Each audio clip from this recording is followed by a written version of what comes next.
Alright, so why does sex sell?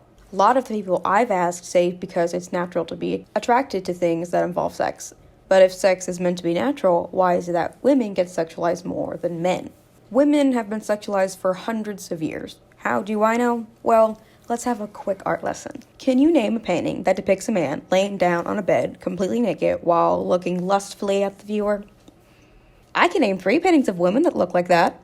Venus of Urbino by Titian, Sleeping Venus by Giorgione, and Olympia by Manet. Here's the lesson part. The model for Olympia is a prostitute, and Manet knew her. I don't know if he was a customer, but it's likely that he was. Olympia is also a parody of one of the other paintings, Venus of Urbino, where in Titian's piece, Venus is warm and inviting, she draws you in. Manet, on the other hand, is not warm and inviting. Olympia's skin is paper white. Her figure is stiff and her gaze is cold. Whereas Venus is trying to draw you in, Olympia is daring you to come closer. And if 2 Renaissance paintings and 1 Impressionist doesn't convince you that women have been sexualized for years, this one is a little scarring.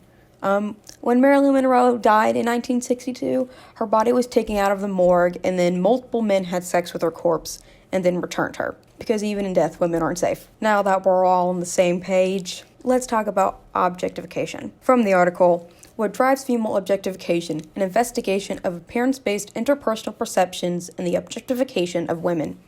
It says, more specifically for women, evidence shows sexualized women are viewed as lacking in both mental and moral capacity, and as a result, they are less competent, less human, and perceived to suffer less in sexual assault. Thus, objectification manifested as the denial of mental and moral capacity can negatively affect how target individuals, including women, are viewed and treated. In smaller terms, when women are objectified, which is often, it is then made okay for them to be sexualized because they are seen as less human. This image of women is broadcasted onto movie screens, TV, and Ren media, and that message is then consumed by little girls, and they are socialized to view objectification as normal. This objectification can be found in how women are seen through the eyes of the male gaze. Male gaze is the act of depicting women and the world in the visual arts and literature from a masculine heterosexual perspective that presents and represents women as sexual objects for the pleasure of the heterosexual male viewer. Girls are presented with the beauty standard small, skinny, and white. This standard of beauty is narrow and is unlikely to be achieved by girls and women. For Black women and their daughters, the pressures of trying to achieve the narrow beauty standard can cause the Lily complex to set in. The Lily complex is defined as altering, disguising, and covering up your physical self in order to assimilate to be accepted as attractive. This can cause Black girls and women to hate themselves because girls and women are socialized to believe that if you cannot be the beauty standard, you cannot have self-satisfaction either. The beauty standard is just not in the United States.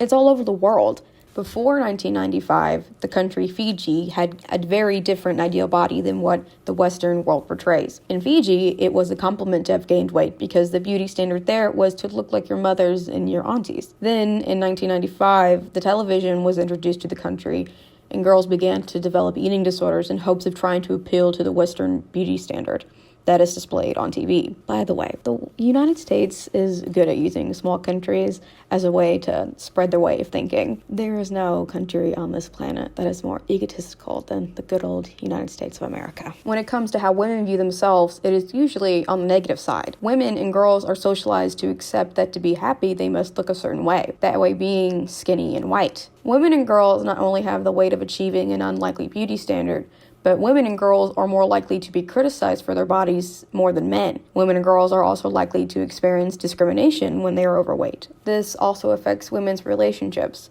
In a study from 2006 by Charlotte Markey and Patrick Markey, it shows how women view themselves in their relationships with their partners. This study focuses on heterosexual couples. The study had women evaluate how they see themselves and how they think their partners see them. The husbands/boyfriends are also asked how they view their wives or girlfriends. The women were asked to look at different weights and were to pick which one they thought looked like them, then were asked to do the same thing, but this time how they thought their partner saw them. The study showed that women tend to view themselves to be heavier, both for themselves and their partners, and that they weren't satisfied with their body. The men did not view their partners as heavier and were actually satisfied with their partner's body. This study shows that women are even more critical about their bodies and are not satisfied because they do not achieve that narrow beauty standard. Since women and girls are socialized to accept that to have self-satisfaction, they need to look like the beauty standard, but that is unlikely to achieve, and women or girls are left disappointed in themselves. The ideal body is practically ingrained into women. This ideal originates from early life and seeing media that depicts the ideal body. Young girls are also sexualized, but in the opposite way women are. When a woman is sexualized, she is made to be younger. When a girl is sexualized, she is made to be mature, older. Lauren Gray, an influencer who is popular on the app TikTok with 51.7 million followers and Instagram with 21.4 million followers, Gray is also only 19. She is not new to the social media scene. She has been a famous influencer since 2015 when she was just 13 years old. If you scroll down Lauren Gray's Instagram account, you will see pictures of her from when she was 17, getting comments from older men talking about how sexy she looks.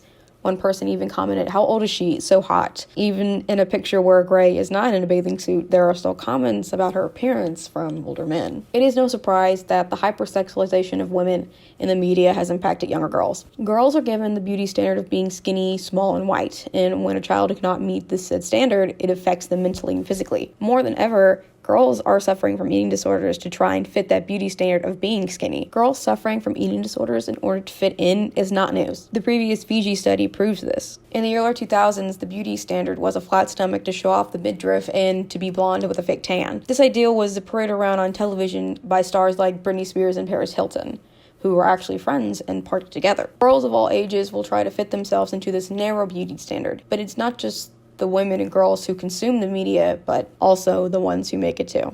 Britney Spears, an icon, one of the saints of the LGBTQ+ community.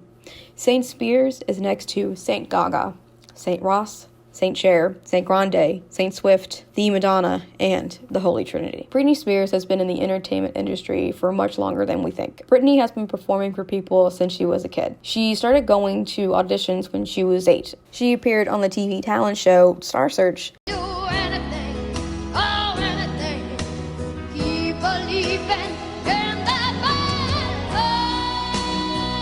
She was also casted on the all-new Mickey Mouse Club when she was 12, along other future acts like Christina Aguilera and Justin Timberlake. After 2 seasons, the show was canceled, so Britney had to go back to looking for another opportunity, which she found when she was 15 at Jive Records. She signed a deal with the record label and released her first single, Baby One More Time, in September of 1998, and began a mall tour.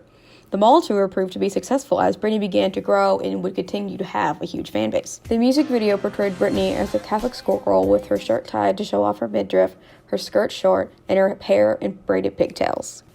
The song and the video are about how Britney and a boy broke up. Britney is so distraught by the breakup that she sings, "My loneliness is killing me.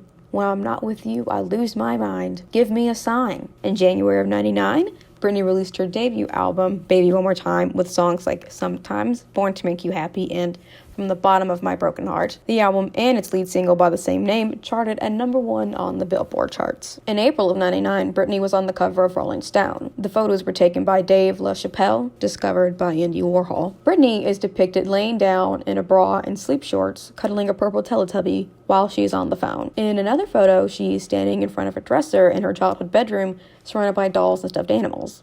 Britney is wearing a bra with her top on but unbuttoned and sleep shorts. Another photo of Britney is where she is holding the handlebars of a bike while looking back at the camera with the word baby bedazzled on the back of her shorts. There is a cheerleader picture where you can just barely can't see under her skirt. Britney was 17 when these pictures were taken. These pictures are not towing a line of sexualization.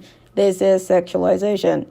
She's not even 18 years old, and she looks at the camera the same way Venus of Urbino does. In late 1999, Britney revealed that she and Justin Timberlake were dating, but more on that later. Britney was nominated for Best New Artist at the Grammys, in 2000, and opened for the award show. She, however, lost to her former co-star Christina Aguilera. In May of 2000, Britney released her sophomore album, Oops, I Did It Again, and the lead single that shared the same name. Both the album and the single charted at number 1 on the Billboard charts.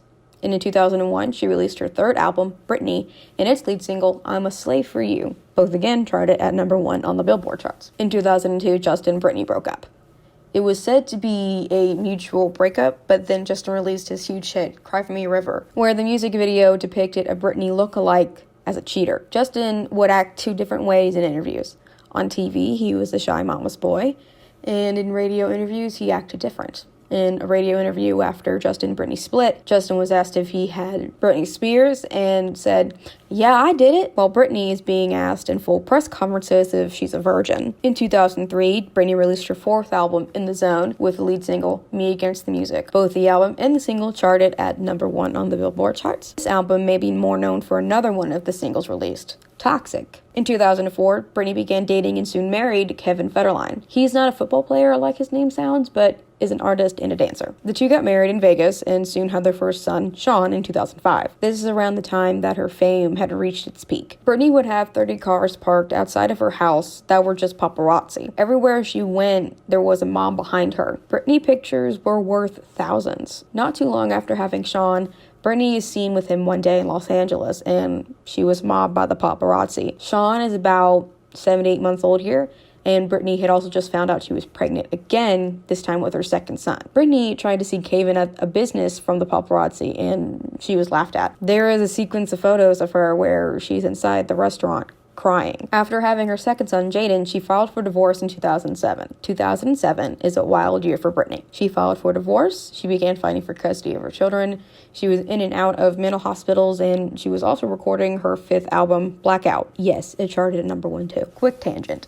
There is a conspiracy theory that Britney is not the one singing in Blackout. It is believed that Jive Records hired somebody who sounded like Britney and recorded the album as her. The theory as to why is because of how much happened to Britney in 2007. Anyways, in February of 2007, Britney called Esther's haircutting studio after closing and asked for a haircut. She, her bodyguard, and the mob paparazzi went to the studio where Britney asked to have her head shaved. The stylist was not on board and said no, to which Britney replied by picking up the electric clippers and doing it herself. The reason why Britney did it was because, quote, "I didn't want anyone to touch me." Later the same month, she was with a friend trying to get inside Federline's home, where he had the children because the court had decided she was unfit. When they couldn't get in, she and the friend went to a gas station.